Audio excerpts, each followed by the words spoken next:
Good morning, dear students. Welcome to the third lecture of the our subject, that is Basics of Civil Engineering, in which we are going to deal with the subdomains of civil engineering. So, in our first two lectures, we have gone through the syllabus, what are the contents of each and every unit, and then we have began our unit number one with the definition of civil engineering, and then introductory part about the different subdomains of civil engineering. Okay. So in our today's lecture, we are going to conclude the remaining subdomains of civil engineering. So without wasting further time, let's begin with this new subdomain of civil engineering. Last time we have started with the discussion, but still for you, I am going to repeat it at once. So today again, we are going to start with the new subdomain of civil engineering, what we called it as a fluid mechanics. Okay. In previous lecture, we have completed the part of structural engineering, that is a design of structural elements, that is nothing but your design of slab, beam, column and applications of structural engineering. आपण आपल्या मागच्या लेक्चरमध्ये काय part study केलता, तर जी subdomain आहे civil इंजिनिअरिंगची structural engineering त्याबद्दलचा part study केलता. त्यानंतरच्या नेक्स्ट पार्टमध्ये आपण geotechnical engineering means study of the soil, then applications of geotechnical engineering, then foundation engineering we have gone through in our previous session. Okay, so in the today's part we are going to conclude the remaining subdomains of civil engineering. So fluid mechanics. Okay, already we have started with this. Once again I will repeat the definition for everyone. What is fluid mechanics? Okay, so what is fluid? Fluid is nothing but a matter which can flow. What is fluid? Fluid is nothing but a matter which can flow. एक असा पदार्थ की जो वाहू शकतो. Okay, so in basic there are two types of the fluids which we called it as a ideal fluid and a real fluid. Okay, so what is ideal fluid? Ideal fluid is that fluid which is having no viscosity and it is incompressible. What is viscosity? Viscosity is nothing but resistance to flow. Okay, प्रवाहाला विरोध करणारे. And second is आपलं real fluid which is having some compressibility as well as having some viscosity. Okay, that means it offers resistance to viscosity. प्रवाह जो काय होणार आहे त्याला तो थोडासा विरोध करत असतो. ठीक आहे, त्याचा एक बेसिक नेचर असतो त्या कुठल्याही लिक्विडचा.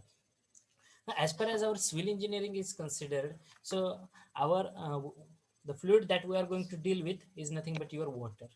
Okay, आपलं जे वॉटर असणार आहे त्या वॉटरचा आपण स्टडी करणार आहोत. ठीक आहे, what are the parameters that one need to understand as far as this fluid mechanics branch is considered.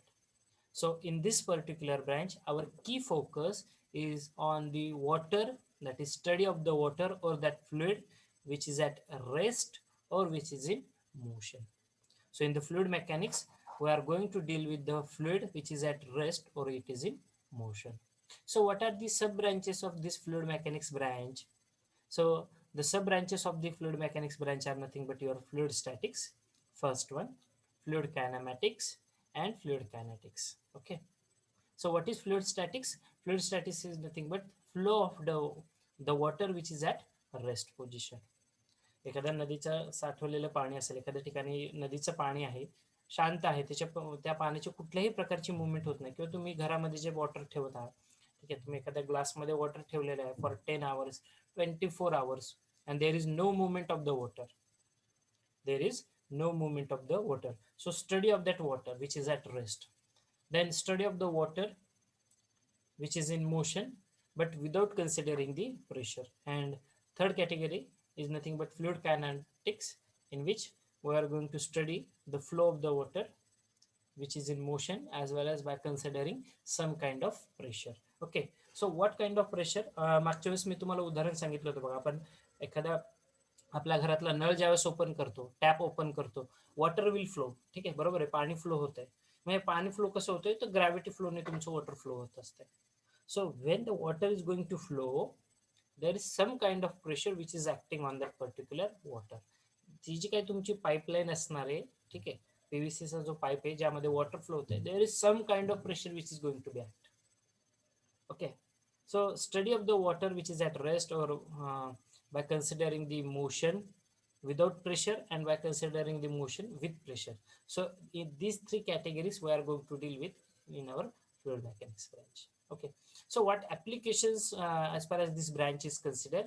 So fluid mechanics branch, or this application, or this study of the fluids, is helpful in the design of the dams and the canals. This study of the fluid or study of this water, it helps us in the design of the dams and the canals. It helps us in the design of the water supply lines, because whatever the type of water supply system, or category of the water supply system, whatever the material that you are using for your construction of that water supply line, you need to require the study of your fluids. The water is flowing, so what kind of flow is there? Okay, whether it's a gravity flow, or whether it is at some angular portion is there, you are raising, you are lifting the water at particular height. Okay, so what kind of pressure is going to be act on it, or you are just using the water for generation of the electricity. Okay, that is, water is falling down, water is falling down, एका विशिष्ट उंचीवरनं पाणी खाली पडतंय. So what kind of water supply line should be there? Okay, so what kind of pressure is going to be act on it? So everything we are going to consider in our fluid mechanics branch. Okay, and that will help in design of the water supply lines. Next is nothing but design of the fluid turbines or the pumps. Okay, then fourth application, study and design of the submarines and your aeroplanes. Okay, so submarines, whatever been there in underwater, or whatever the aeroplanes which you are seeing right now. Okay, definitely some kind of pressure is going to be act. Okay, तुमच्या ज्या एरोप्लेनला जर बघताल तुम्ही, एअरफॉईल नावाचं एक structure असतं, त्याच्यावरनं त्याचा तो शेप इन्व्हेंट झालेला आहे, and that is related with the water. Okay, how the water is get sustained. Okay, how the pressure is going to be sustained by the water or by that particular structure. Okay, so that is all about the introductory part of fluid mechanics branch. Okay, just a recap of our previous session, I have done it. Okay, so that you should you are in touch. The next branch that we are going to deal with, as you can see the pictures of the fluid mechanics sub applications. Okay, can you see this water is there? Okay, हे इथं पाणी पाहताय बघा तुम्ही, you can see the pointer which I am scrolling. हे इथं water आहे, हे बघा ही वॉटर लाईन आहे, हे काय रे, water supply line. Here you can see one station is there, it may be your hydro power station, वीज निर्मिती केंद्र आहे पाण्यावरती. हे काय बघा, उंचावरनं पाणी जाते खाली. ह्याला म्हटलं, हा जो पाईप असतो याला म्हटलं जातं पेनस्टॉक. ह्याला काय म्हटलं जातं, penstock. A pipe having larger diameter, which is basically used in your hydropower station. ज्या पाईपचा डायमीटर हा लार्ज असतो आणि ज्याद्वारे उंचावरनं वॉटर फ्लो केलं जातं आणि त्यानंतर ते टर्बाईनवरती इम्पॅक्ट केलं जातं. ठीक आहे, सो हे तुम्ही पाईप बघता, हे वॉटर सप्लाय लाईन आहे. ठीक आहे, हा एक महत्वाचा पॅरामीटर असणार आहे, वॉटरचा फ्लो. इथे वॉटरचा फ्लो कसा होतंय, ह्या उंच पोर्शनवरनं ज्यावेळेस खाली जाते, फॉलिंग डाऊन होते वॉटर, वॉटर फ्लो कसा आहे. ठीक आहे, ग्रॅव्हिटी फ्लो असणार आहे, फुल प्रेशर असणार आहे वॉटरला. ठीक आहे, so detail study of it. Next हे तुम्ही टर्बाईन बघताय. ठीक आहे, नेक्स्ट पिक्चरमध्ये. आता हे टर्बाईन तुम्ही कुठे बघितलं असेल यापूर्वी, जर कधी बघितलं असेल तुम्ही, कुठल्याही हायड्रो पॉवर स्टेशन, म्हणजे जिथे पाण्यापासून वीज निर्मिती वीज निर्मिती केली जाते, अशा ठिकाणी हे टर्बाईन्स तुम्हाला बघायला भेटतात. ठीक आहे, इट्स अ टर्बाईन. सिव्हिल और मेकॅनिकल इंजिनियर्स या पुढेही तुम्हाला हा सब्जेक्ट असतो, फ्लुइड मेकॅनिक्स, सेकंड इयरला. ठीक आहे, सो यामध्ये सुद्धा इन डिटेल तुमचा स्टडी आहे. हे टर्बाईन म्हणजे काय आहे, तर पावसाचं जे काही पाणी पडतंय, हे बघा इथे हा पोर्शन जो आहे त्याला म्हटलं जातं तुमचं इम्पेलर. आणि हे जे असतात बकेट टाईप शेप आहे. ठीक आहे, म्हणजे अशा वाट्या जोडलेल्या बघायला, सर्क्युलर शेपमध्ये वाट्या दिसतात, याला म्हटलं जातं केसिंग. ठीक आहे, मग काय केलं जातं, पावसाचं पाणी ज्यावेळेस पडेल ह्या केसिंग्सवरती पडलं जातं. हा जो शाफ्ट आहे, हे जे इम्पेलर आहे, हे असं रोटेट होतं सर्क्युलर जोरात. आधी स्लोली रोटेट होणार, स्लोली होणार, हळूहळू हळूहळू ग्रॅज्युअली तो स्पीड वाढत जाणार. जसं पावसाचं पाणी पडतंय तसं ते शाफ्ट स्पीडली रोटेट होणार, आणि जसं जितक्या स्पीडली रोटेट होईल, एक पॉईंट असा येतो की there is conversion of energy from one form to another form, which leads to the generation of electricity. Okay, सोप्या भाषेत सांगण्याचा प्रयत्न केला मी. हे टर्बाईन आहे, या टर्बाईनवरती पाणी पडून मग वीज निर्मिती तिथे केली जाते. ठीक आहे, ओके, हे हायड्रो पॉवर स्टेशनमध्ये तुम्हाला बघायला भेटतं.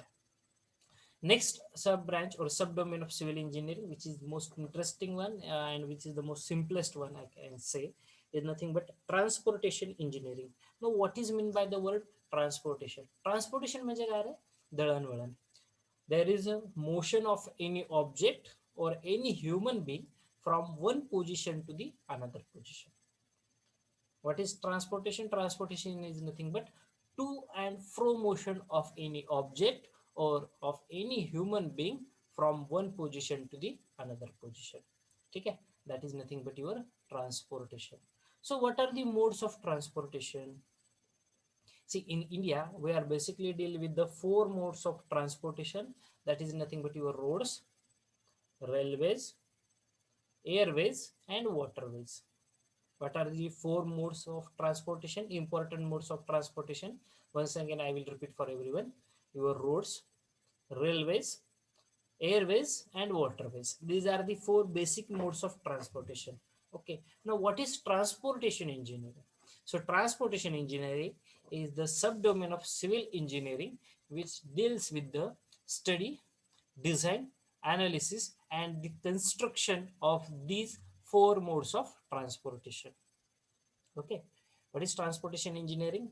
It is the sub branch or subdomain of civil engineering which deals with design, analysis, construction, and maintenance, we can say, of these four modes of transportation. That is your roadways, railways, airways, and waterways. Okay.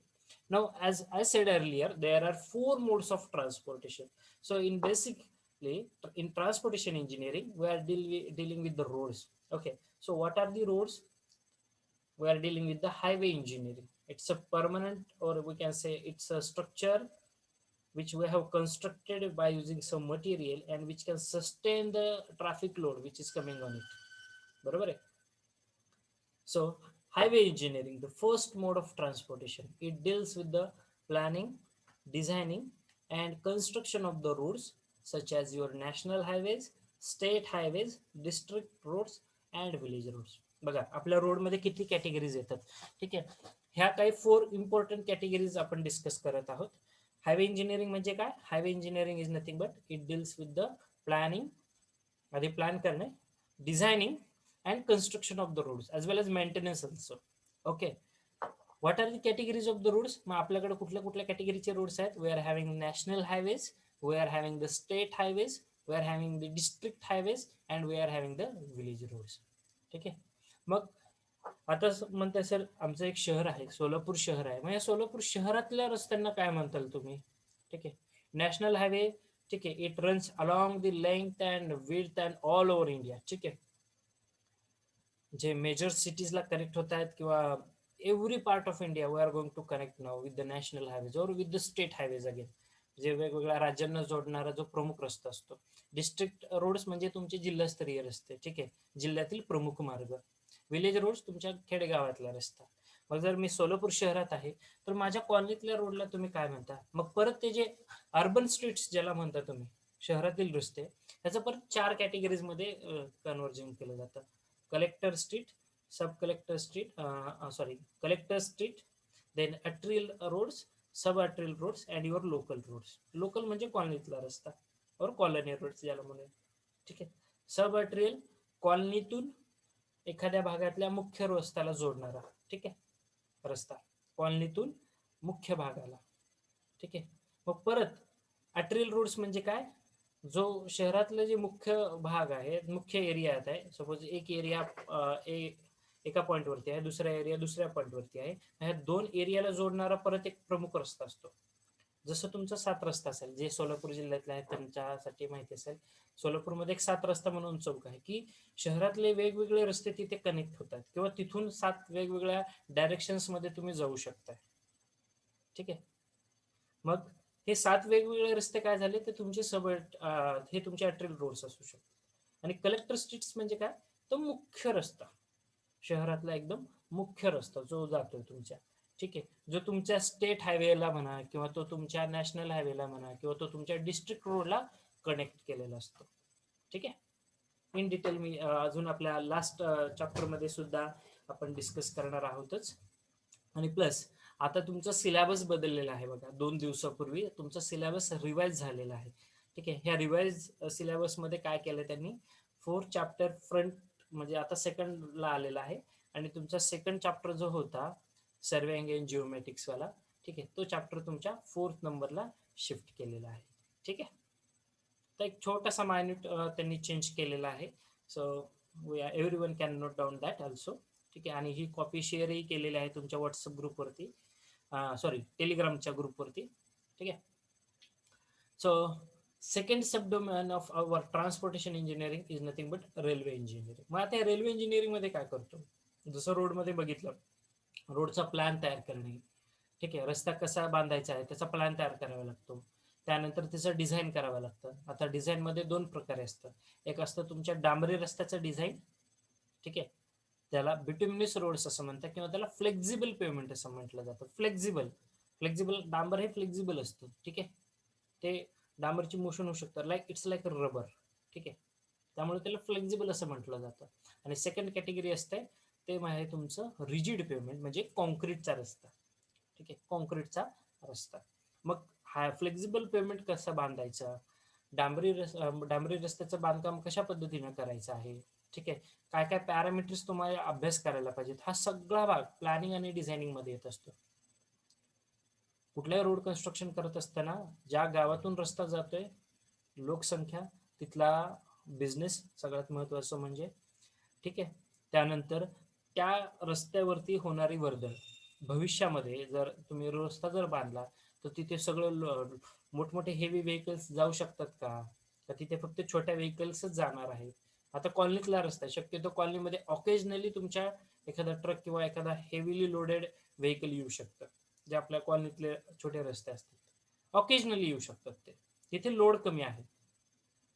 मग त्याचं बांधकाम करताना काय लक्षात घेतलं पाहिजे, road construction मध्ये सगळ्यात महत्वाचा फॅक्टर आहे लोड, ट्रॅफिक लोड. किती वाहतूक होऊ शकते त्याचा अंदाज घेत, त्याचा अभ्यास केला जातो. त्याला ऍक्सेल सर्वे असं म्हटलं जातं. आता तुम्हाला तुमच्या गाडीचा ऍक्सेल माहित असेल. ठीक आहे, गाडीचा ऍक्सेल तुम्ही बघितलंही असेल. ऍक्सेल लोड सर्वे ज्याला असं म्हटलं जातं. मी इन डिटेल जाणार नाही त्या पार्टमध्ये, जे सिव्हिल असतील त्यांना नंतर तुमच्या second year, third year, final year मध्ये समजेलच. ठीक आहे, सो आपण काही अभ्यास करत असतो त्यासाठी, रोड कन्स्ट्रक्शनसाठी. त्यानंतर आहे रेल्वे इंजिनिअरिंग. आता रेल्वे इंजिनिअरिंग मध्ये काय असणार आहे, so railway engineering deals with the construction of the railway tracks. एखादा रेल्वे ट्रॅक कसा बांधला जातो. ठीक आहे, it also deals with the fixing of the alignments and construction of the cross works. ठीक आहे, मग रेल्वेसाठी सगळ्यात महत्वाची म्हणजे त्याची अलाइनमेंट. म्हणजे तो रस्ता सरळ आहे का, तो ट्रॅक सरळ आहे का, तो वाकडा तिकडा आहे. तुम्ही रेल्वेचा ट्रॅक वाकडा तिकडा बघितलाय का रे कुठं, अशा जसा आपला रस्ता असतो बाबा, अचानक वळण आलंय, तसं एखादा रेल्वे ट्रॅक अचानक वळतो का कुठे, अचानक नाही वळत. एका फार डिस्टन्स वरती तुम्हाला दिसतं की नाही, हा रेल्वे ट्रॅक थोडस गाडी, तुमचा जो ट्रॅक असेल तो कर्व पोर्शन वरती जातोय. आपल्या रस्त्यासारखं नसतं, ह्या कॉलनीतून त्या कॉलनीत जागे 5-5, 10-10 मीटर वरती त्याला टर्न्स आहेत. ठीक आहे, रेल्वेची अलाइनमेंट सगळ्यात महत्वाचा फॅक्टर असतो. ठीक आहे, जसं तुमच्या व्हीलची अलाइनमेंट तुम्ही चेक करत असाल, आता तुमच्या घरी जर 4 व्हीलर असेल, किंवा एक बेसिक गोष्ट आहे, 4 व्हीलर जे असतात किंवा आपली अगदी 2 व्हीलर असू द्या, तर त्या व्हीलचं अलाइनमेंट चेक केलं जातं. अलाइनमेंट म्हणजे काय, पोझिशन. ठीक आहे, तो एक्झॅक्टली अलाइनमेंट म्हणजे centre line of the road, ज्याला आपल्या कन्स्ट्रक्शन सेक्टरमध्ये म्हटलं जातं, हायवे इंजिनिअरिंगमध्ये. मग सेंटर लाईन ऑफ एनिथिंग, मग तुमचं चाक बरोबर गाडीला ते फिक्स आहे का. तर तुमचं, तुम्ही एस टी बघितले असेल, काही आपल्याकडे एस टी, काही काही जे जुने एस टी असतील ते तुम्ही बघितलं असेल, गाडीची अलाइनमेंट हुकलेली असते, म्हणजे त्या व्हील्सची पोझिशन, पुढचं चाक आणि मागचं चाक हे एक एक्झॅक्टली आपल्याला दिसत नाही, थोडासा एक नॅरो, एक 2 mm 4 mm चा डिफरन्स दिसतो तुम्हाला त्या पोझिशन मध्ये. काय झालेलं असतं की अलाइनमेंट हुकलेली असते. ठीक आहे, as per my knowledge, I think for every 2000 kilometre, प्रत्येक 2000 किलोमीटर ट्रॅव्हल झाल्यानंतर आपण व्हील अलाइनमेंट चेक करायला पाहिजे, तुमच्या 4 व्हीलर जर असतील तर. ठीक आहे, 2 ते 5 हजाराच्या दरम्यान असं प्रत्येक व्हेकलसाठी किंवा तसं स्पेसिफिकेशन दिलेले असतात. Okay, so that is general knowledge for you. So alignment check करणं खूप गरजेचं आहे. तसंच आहे आपल्या रेल्वेसाठी सुद्धा. आपण जे रेल्वेचे ट्रॅक्स टाकताय, तुम्ही जे बघितलं ज्याच्यावरती रेल्वे तुमची रन होते, ठीक आहे, रेल्वे गाडी, तर ते रेल्वे ट्रॅक्स बरोबर एका अलाइनमेंट मध्ये आहेत का, सरळ रेषेमध्ये आहेत का ते. ठीक आहे, खूप महत्वाचा फॅक्टर. त्यानंतर आहे तिथलं, तुम्ही रेल्वेच्या खाली बघितलं असेल स्लीपर्स असतात, म्हणजे वुडनचे तुम्ही असे स्ट्रक्चर्स बघितले असतील. ठीक आहे. त्याच्या खाली अशी मोठी खडे बघितली असेल, रेल्वेच्या रुळाच्या खाली खडी असते, मोठे मोठे असे बोल्डर्स असतात टाकलेले. बरोबर आहे का? कारण लोड खूप जास्त येणार आहे. तुमच्या रेल्वेचा लोड जो असणार आहे तो युनिफॉर्मली डिस्ट्रीब्यूट असला पाहिजे. तुम्ही ती खडी बघितली असेल, ज्याला बलास्ट असं म्हटलं जातं आपल्या कन्स्ट्रक्शन सेक्टरमध्ये, blast. Okay, not blast, it's blast. BALLAST, blast. Okay, मग त्याचं कन्स्ट्रक्शन कशा पद्धतीने केलं पाहिजे, त्या बलास्ट म्हणजे जे खडी तुम्ही वापरताय त्याचे काय गुणधर्म असले पाहिजे. So everything. एखाद्या रेल्वेमध्ये रेल्वे प्लॅटफॉर्म कसा डिझाईन करतात, ठीक आहे, मग सिग्नल्स कसे अरेंज केलेले असतात, ठीक आहे, ट्रॅफिक सिग्नल, ठीक आहे. So everything we are going to play. Railway engineering मध्ये तुम्ही इलेक्ट्रॉनिक्स इंजिनियर लागतात, मेकॅनिकल इंजिनियर्स लागतात, सिव्हिल इंजिनियर तर मॅन्डेटरीज आहेत कन्स्ट्रक्शनसाठी. ठीक आहे. So railway engineering deals with the construction of tracks, always again along with the fixing of the alignments, then cross drainage work. जसं एखाद्या नदी वगैरे जाणार आहे, त्या नदीवरती ब्रिज आहे, म्हणजे तुम्ही काय करता, त्या पाण्याला न अडवता तुम्ही त्याच्यावरती एक दुसरा वे तयार केला, एक ब्रिज तुम्ही टाकलेला आहे. So construction of this cross drainage. ठीक आहे. देर आहे bridge engineering. Next sub domain of our transportation engineering is nothing but your bridge. So bridge engineering deals with the design and construction of the culverts and the bridges. आता culvert म्हणजे नेमकं काय sir? I think cross drainage हाही शब्द तुम्हाला समजला असेल. परत एकदा सांगतो, क्रॉस ड्रेनेज म्हणजे काय असतं. ठीक आहे. एखाद्या इंडस्ट्रियल वेस्ट वॉटर फ्लो होते, कुठेतरी सांडपाणी सोडलेलं असतं त्या इंडस्ट्रीने, आणि एखादा नदीचा मुख्य प्रवाह असतो आपला वाहणारा. मग हे दोन एकमेकांना कोलाईड झाले तर काय होईल रे, इंडस्ट्रीतलं दूषित पाणी त्या नदीच्या पाण्यामध्ये मिक्सअप होईल. बरोबर आहे. किंवा एखादं तुम्हाला बांधकाम करायचं आहे बाबा, पण मध्ये सर खूप मोठा ओढा आहे आमच्या गावातून, ओढा क्रॉस केल्याशिवाय आम्हाला जातच येत नाही. मग हे नदी असेल, कालवा असेल, ओढा काय असेल, ठीक आहे, यावरती तुम्ही एक ट्रॅक तयार करता. मग तो ब्रिज असेल किंवा छोटंसं कल्वर्ट असेल, हे काय करतं, that is nothing but construction of cross drainage. एक फ्लो जो होता वॉटरचा फ्लो, त्याला कुठल्याही प्रकारचा अडथळा निर्माण न करता त्याच्या वरतून तुम्ही बायपास करताय थोडक्यात त्याला. ठीक आहे, बायपास करून तुम्ही त्याच्यावरती कन्स्ट्रक्शन करताय. ठीक आहे. सोप्या भाषेत समजण्यासाठी सफिशियंट आहे क्रॉस ड्रेनेज म्हणजे काय नेमकं. ठीक आहे. Actually cross drainage construction it's a big field.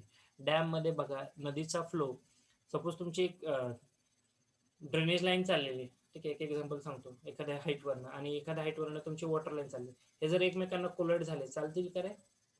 नाही चालणार ना. मग ह्या दोन्हीमध्ये सफिशियंट डिस्टन्स पाहिजेच ना, बरोबर आहे की नाही. मग हे जे आपण कन्स्ट्रक्शन करत असतो, ठीक आहे, सपोज नदीचा फ्लो आहे, नदी अशी वाहते, त्याच्यावरती तुम्ही जर रोड कन्स्ट्रक्ट करताय, that is nothing but construction of this cross drainage structures. Okay. Then bridge engineering. Bridge मध्ये आहे construction and design of the bridges and the culverts. आता कल्वर्ट्स म्हणजे काय नेमकं? ठीक आहे. कल्वर्ट या शब्दाचा अर्थ होतो minor bridges. What are the culverts? Culverts are nothing but your minor bridges. If the span of the bridge, if the span of the bridge is less than 6 meters, what is less than 6 meter, म्हणजे 6 metre पेक्षा जास्त कमी जर लांबी असेल एखाद्या ब्रिजची, तर त्याला म्हटलं जातं कल्वर्ट्स, मायनर ब्रिजेस. से ब्रिजमध्ये 3 कॅटेगरी येतात. एक असतात कल्वर्ट्स, म्हणजे 6 मीटर पेक्षा कमी लांबी असलेले. दुसरं आहे मायनर ब्रिजेस, अगदी एक 10-12 मीटर पर्यंत लांबी असले. आणि दुसरं त्याच्यानंतर असतात मेजर ब्रिजेस, 100 मीटर 200 मीटर लांबीचा सर ब्रिज आहे माझ्याकडे. ठीक आहे.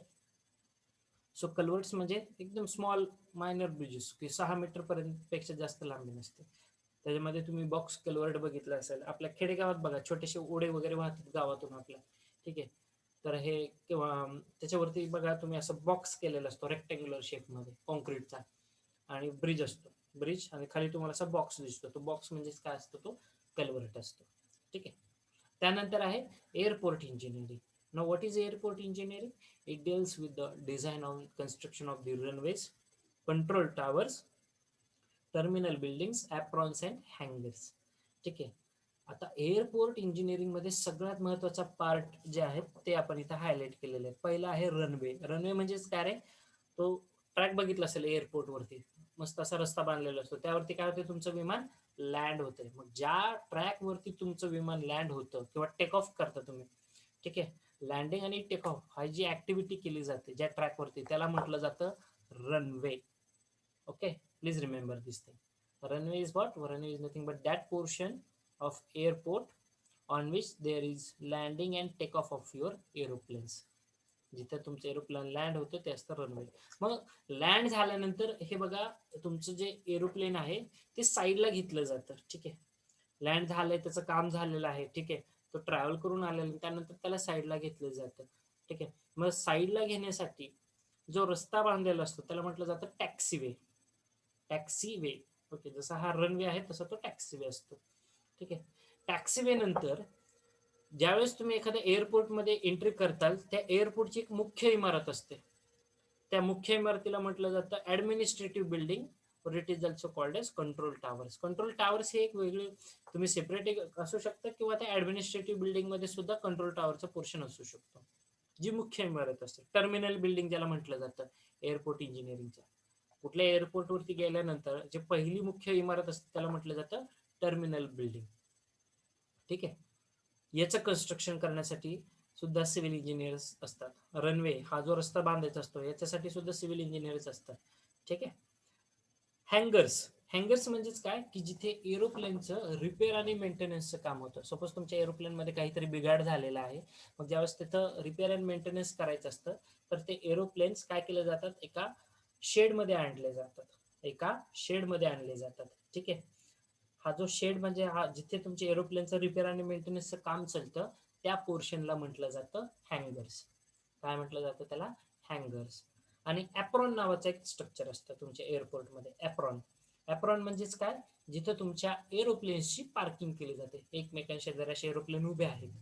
ठीक आहे, जसं गाडीची पार्किंग करतात तसं तुमच्या एरोप्लेनची पार्किंग आपण करत असतो. मग ज्या ठिकाणी तुमच्या एरोप्लेनची पार्किंग होते त्याला म्हटलं जातं ॲप्रॉन्स. ओके, त्यानंतरचा पार्ट आहे तुमचा harbour engineering. Now what is harbour engineering? It deals with the construction of the docks and the harbours. आता तुम्ही बघितलं असेल एअरपोर्टवरती एरोप्लेन्स असतात, रस्त्यावरती गाड्या बघितल्यात, रेल्वे स्टेशनवरती तुम्ही रेल्वेज बघितल्यात. तसंच जो आपला वॉटरवे, चौथा मोड ऑफ ट्रान्सपोर्टेशन आहे, ह्या वॉटरवे साठी सगळ्यात महत्वाचा पार्ट काय असतो? तुमच्या शिप. बरोबर आहे, किंवा तुमच्या वेसल्स. वेसल म्हणजे मोठी जहाज. ठीक आहे, किंवा तुमचं शिप, छोटे जहाज. मग हे जे जहाजाद्वारे जे तुम्ही दळणवळण करता त्याला म्हटलं जातं हार्बर इंजिनिअरिंग. ठीक आहे, मग हार्बर इंजिनिअरिंग मध्ये काय केलं जातं, जे तुम्ही बघितलं असेल जहाजातून माल येतोय, मूवीज मध्ये वगैरे बघितलं असेल, मोठमोठा माल आलेला असतो, तो एखाद्या डॉक समुद्रकिनारी उतरवलं जातो. मग समुद्रकिनारी हे जे माल उतरवून साचवणूक केला जातो, स्टोअर केला जातो, त्या जहाजाला बांधलं जातं, ज्या ठिकाणी ही ऍक्टिव्हिटी चालते त्याला म्हटलं जातं हार्बर्स. काय म्हटलं जातं त्याला? हार्बर्स. हार्बर्स म्हणजे बंदर, तुम्ही ऐकलं असेल. आणि डॉक्स म्हणजे काय, जिथं त्या जहाजाचं छोटंसं जे काही रिपेअरिंग, कन्स्ट्रक्शन आणि त्याचं पार्किंग केलं जातं. ठीक आहे, त्या जहाजासंदर्भात त्याला म्हटलं जातं डॉक पोर्शन. ठीक आहे, मग डॉक्स अँड हार्बर आता तुमच्या लक्षात आलं असेल. समुद्रकिनारी किंवा पाण्याद्वारे जे दळणवळण केलं जातं, जे साहित्यांची देवाणघेवाण केली जाते, त्यासाठी जहाजाचा वापर होतो. मग हे जहाज जिथं थांबवलं जातं, जिथे माल उतरवला जातो, जिथे त्याचं रिपेअर अँड मेंटेनन्स वर्क चालतं, त्याला म्हटलं जातं डॉक्स अँड हार्बर्स. ठीक आहे, भारतामध्ये 8 इंटरनॅशनल हार्बर्स आहेत, माहिती आहे तुम्हाला. तुम्हाला उदाहरण सांगतो, मुंबईमध्ये आपलं बॉम्बे पोर्ट ट्रस्ट हे सगळ्यात जुनं आहे. त्याच्यानंतर आता नवीन पनवेलला उरळी इथे झालेलं आहे JNPT, Jawaharlal Nehru port trust, ते पण 31 वर्ष जुनं आहे. सगळ्यात मोठं आहे. खूप सारं मोठमोठ्या मशीन्स वगैरे जहाजाद्वारे आणल्या जातात. ठीक आहे, कॅरिंग कॅपॅसिटी चांगली राहते. जहाज अगदी 300 मीटर लांबीपर्यंत जहाज असतात. ठीक आहे, तुम्ही टायटॅनिक वगैरे मूवीज बघितला असेल, that is nothing but reality. अगदी 300 मीटर लांबी असलेले सुद्धा जहाज आहे. ठीक आहे, मग जिथे हे जहाजांचं पार्किंग वगैरे केलं जातं, जिथे त्यांचं रिपेअर अँड कन्स्ट्रक्शन वर्क चालतं, त्याला म्हटलं जातं docks and harbours. Okay, docks and harbours. then next we are having one picture about it. Yes, transportation engineering. हे जे तुम्ही बघताय रोड कन्स्ट्रक्शन, ब्रिजेस वगैरे बघा किती छान बांधलेले आहेत. हे युरोपियन कंट्रीजमध्ये, आपल्या भारतामध्ये लवकरच असं चित्र तुम्हाला बघायला मिळेल. ठीक आहे, डॉक्सन हा that is nothing but roadways, railway tracks. ठीक आहे, हे एखाद्या टनेल मधला ट्रॅक आहे, रेल्वेचा ट्रॅक. हे बघा रेल्वेची अलाइनमेंट, याला म्हटलं जातं alignment. Okay, position of the tracks. Okay, त्यानंतरचं यस एअरपोर्ट, हे तुम्ही बघितलं बघा, इथे एअरपोर्ट हे लँड केलेत एकमेकांपाशी, बरोबर आहे. हा तुमचा मे बी हा रनवे असेल, ठीक आहे, किंवा एखादा मेन पार्ट असणार आहे, ठीक आहे. सो कारण हा पिक्चर क्लिअर नाही आहे इकडचा, ठीक आहे. एअरपोर्ट इथे लँड केलेला आहे छानपैकी, ॲप्रॉन्स जिथे पार्क केलेले असतात ते एअरपोर्ट्स, हा पोर्शनला ॲप्रॉन असं म्हटलं जातं, ठीक आहे. त्यानंतर आहे तुमचं हे हार्बर, बघा इथे जहाज पार्क केलेले आहेत 1 2 3. It's one kind of we called it as a harbour or one kind of dock, okay. जिथं पाण्यात मध्ये हे जहाजांचं पार्किंग केलं जातं, ठीक आहे. मटेरियल लिफ्टिंग आणि लोड किंवा लोडिंगवर अनलोडिंग केलेलं असतं आणि पाण्याद्वारे हे दळणवळण केलं जातं, ठीक आहे. So docks and harbors. Okay. So before proceeding towards the next subdomain, that is environmental engineering, uh, still if you are having any doubt with you, please put it in the chat box so that I can resolve your doubt before proceeding towards the next subdomain.